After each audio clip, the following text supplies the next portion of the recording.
Un photographe, la plupart du temps, c'est une job qu'on fait tout seul. C'est une job où l'apprentissage se fait tout seul. Oui, on peut le faire en classe, mais généralement, moi, photographe pro depuis 20 ans, je vais vous dire franchement que mes interactions avec un autre photographe pour travailler se comptent en jours et non pas en semaines ou en mois ou en années. C'est quelques jours dans mon 20 ans où j'ai eu affaire à travailler avec d'autres photographes.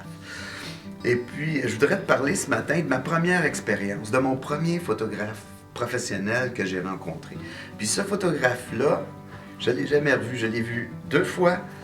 Et puis, il a été un point marquant dans ma vie de photographe, de jeune photographe à l'époque. Et puis, ce photographe-là s'appelle Pierre-Paul Poulin. Pierre-Paul Poulin, si jamais tu entends cette vidéo un jour, je veux te remercier pour le travail que tu as fait, pour ta grande générosité de ton temps, la grande générosité aussi des techniques que tu m'as montrées, puis aussi, je ne sais pas si tu t'en souviens, mais le premier pose-mètre que j'ai eu, c'est toi qui me l'as donné. Je vous raconte l'histoire, je suis dans un bar à Montréal avec un ami, puis on jase avec des gens. Puis à un moment donné, je rencontre Pierre-Paul Poulin qui me dit qu'il est photographe pour la presse. Et puis, je lui raconte que je suis un jeune photographe, je ne suis pas encore professionnel, mais ça m'intéresse beaucoup. Puis, j'ai jamais fait de shooting portrait. J'ai jamais... Oui, j'ai fait des portraits avec ma femme, avec mes enfants, avec des cousines, des nièces, des choses comme ça. Mais photographier un pur étranger, j'ai jamais fait ça. Et puis, je me demande comment on fait ça. Et soudainement, il me dit, ben écoute, justement, cette semaine, vendredi, je pose une modèle, viens, je t'invite dans mon shooting, tu vas pouvoir t'installer là, tu n'as pas besoin d'interagir, tu as juste à regarder, puis tu vas voir, puis je vais tout expliquer comment est-ce que je fonctionne. Wow!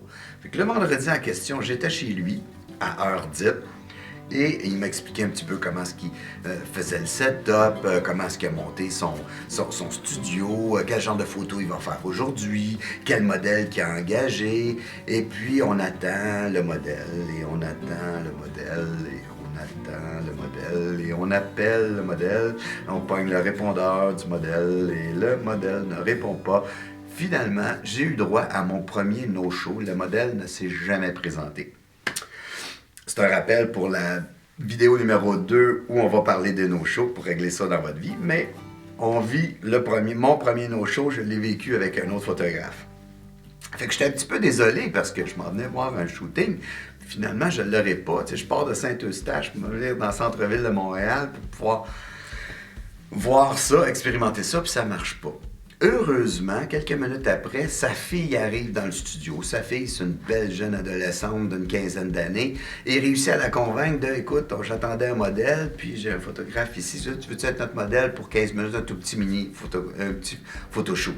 Elle accepte. Il me montre un setting de lumière, il me montre comment me comporter avec un modèle, quoi lui dire, quelle pose lui faire prendre. On fait un petit shooting de 15 minutes. Après ça, il me montre comment choisir les photos, faire l'édition, puis comment sauvegarder les photos. Et voilà, j'ai eu mon premier shooting. Cette expérience-là a parti ma carrière en photo. Souvent, quand on commence notre carrière en photo, on se dit « ouais, mais on hésite à aller voir d'autres photographes professionnels parce qu'on se dit « ah, mais il va me percevoir comme un compétiteur, puis finalement, il me donnera rien, tu sais. » Mais je veux te dire que ça se peut que tu rencontres quelques photographes qui sont comme ça, mais la plupart des photographes, on est super généreux. Montrer de la technique, ça dérange personne, on aime ça parler de notre technique, on aime ça de parler de nos découvertes, on aime ça expliquer comment est-ce qu'on a réussi à trouver telle chose, comment qu'on fabrique telle lumière, on triple là-dessus. Ça fait que c'est pas difficile pour nous de montrer ça. Et ce qu'il y a de fun, c'est que quand tu vas le faire, tu vas te rendre compte que tu vas découvrir des amis, des gens qui ont la même passion, puis tu vas surtout découvrir plein de choses que tu n'aurais peut-être jamais découvert, ou qui t'aurait pris peut-être des années avant de maîtriser telle chose, alors que de voir faire ce photographe faire ça, tu dis « Wow, j'avais jamais pensé à ça, quelle bonne idée! » Alors, je t'encourage à prendre une journée la semaine prochaine, même d'aller regarder un photographe que tu aimes beaucoup, que tu connais pas, puis que tu trouves qu'il fait des photos magnifiques, fantastiques. Appelle-le. Fais-toi-en un ami. Puis, book un rendez-vous, va prendre un café avec lui, puis fais un shooting avec lui, deviens son assistant pour la journée. On aime ça des fois avoir des assistants, juste pour apprendre et te faire un nouvel ami. Alors sur ce, je vous laisse là-dessus. C'était la fin de la vidéo 1. Bientôt la vidéo 2 qui est sur les no-shows. Salut, bye. Ah, si tu as aimé la vidéo, dis-moi-les en bas, mets-moi un like. S'il y a un sujet que tu aimerais que je parle, go, dis-moi-les, ça va me faire plaisir de te le dire.